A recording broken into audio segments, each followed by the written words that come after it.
નમસ્કાર ખેડૂત મિત્રો, હું છું સુભાષ ચોથાણી, કૃષિ નિષ્ણાત જુનાગઢ. આજની કૃષિ માહિતી મિત્રો, આમ તો આજની કૃષિ માહિતી ખાસ કરીને જે આ વરસાદની હેલી ગઈ કે જે આ જે ડીપ ડિપ્રેશન અને ડિપ્રેશન લીધે જે લાંબો સમય વરસાદ ચાલ્યો એને લીધે આખા ગુજરાતમાં 2 ઇંચથી માંડી અને 20 ઇંચનો રાઉન્ડ આવેલો છે. તો આવા સમયે કયા પાકમાં શું કરવું એ ખાસ અગત્યની ખેડૂતો માટે માહિતી હોય છે. આ માહિતી આપું એ પહેલાં જે મિત્રો પહેલી વખત આ ચેનલ જોતા હોય તેઓએ આ ચેનલને લાઈક આપી, સબસ્ક્રાઈબ કરી અને તમારા જેટલા પણ ગ્રુપ એમાં ફોરવર્ડ કરજો, જેથી કરીને તમારા મિત્ર મંડળ સગાવાલાને કૃષિને લગતી માહિતી મળી રાખે. હવે મિત્રો, આજે ખાસ કરીને આપણે જે એટલે અગત્યનો વિડીયો મૂકીએ છીએ કે અત્યારે જે 2 ઇંચથી માંડીને 20 ઇંચનો જે રાઉન્ડ આવ્યો ગયા અઠવાડિયામાં, એટલે કે હજી આજે જ બંધ થયો છે, તો એવા સમયે અત્યારે શું કરી શકાય. ખાસ કરીને જો વધુ નુકસાન થયું હોય તો એમાં આપણે અત્યારે મારી દ્રષ્ટિએ એક કપાસ, પછી જુવાર, બાજરો, મકાઈ કે જે પાક 1.5 ફૂટથી વધુ ઊંચાઈના છે એવા પાકોને અત્યારે મોટું ભયંકર નુકસાન થયેલું છે. બીજા જે પાકો છે ખાસ કરીને એમાં મગફળી અને સોયાબીન, એ પાકોને બહુ વાંધો નહીં આવે, એમાં ફક્ત પાણી ભરાણો વિશે એટલા વિભાગમાં જ નુકસાન થશે. તો હવે મિત્રો, આપણે એક પછી એક પાકોનું જે આપણે અગત્યનું છે કે એમાં શું કરવું જોઈએ એના વિશેની માહિતી આપતો જાઉં તમને. તો ખાસ કરીને કપાસનો પાક એવો છે કે આપણે સૌરાષ્ટ્રમાં કે ગુજરાતમાં મગફળી, કપાસ અને સોયાબીનના 3 મુખ્ય પાક થઈ ગયા છે. એટલે કે મોટાભાગની જગ્યામાં તમારે આ પાક જોવા મળશે.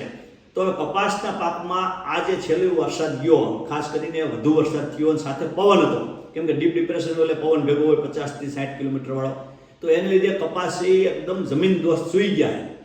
બરાબર. બીજું એ કે અત્યારે કપાસમાં ફૂલ ચાપવા, ભમરી, અમુક જગ્યાએ વહેલો કપાસ ઝીંડવા હોય તો એ પણ ખરી ગયા હોય. તો મિત્રો, અત્યારે ખાસ કરીને કપાસને આપણે બચાવવો જરૂરી છે. તો એના માટે શું કાળજી લઈ શકાય એની વાત કરું તો સૌપ્રથમ તો મિત્રો, જે ખેતરમાં તમારે પાણી ભરાણું હોય, ખૂણે ખાતરે પાણી ભરાણું હોય, તેમાં સરળો કરી અને પાણીનો નિકાલ થાય એવી આપણે વ્યવસ્થા કરવાની રહેશે. ત્યાર પછી મિત્રો, ખાસ કરીને આ જે વરસાદી પાણી છે એની અસર ઘટાડવા અને નવા તંતુમૂળ ફૂટતા ચાલુ કરવા માટે પાલર પાણી આપવું જરૂરી છે. પાલર પાણી એટલે મિત્રો એવું પાણી કે જે વરસાદની પાણી હોય કડક હોય, તો આપણે એને નરમ કરવા માટે જમીનમાં કૂવામાંથી પાણી આપવાનું અથવા તો બોરનું પાણી આપવું, એટલે ઓટોમેટિકલી જે પાણી ઉપરનું પાણી કડક છે એ હળવું થાય અને જે પાલર પાણી છે એટલે કે કૂવાનું કે દાળનું પાણી છે એને લીધે નવા તંતુમૂળ ફૂટવાનું ચાલુ થશે. તો એને લીધે ટૂંકમાં આ જે કહેવાય ને કે પાલર પાણીથી વધારે ફાયદો થશે.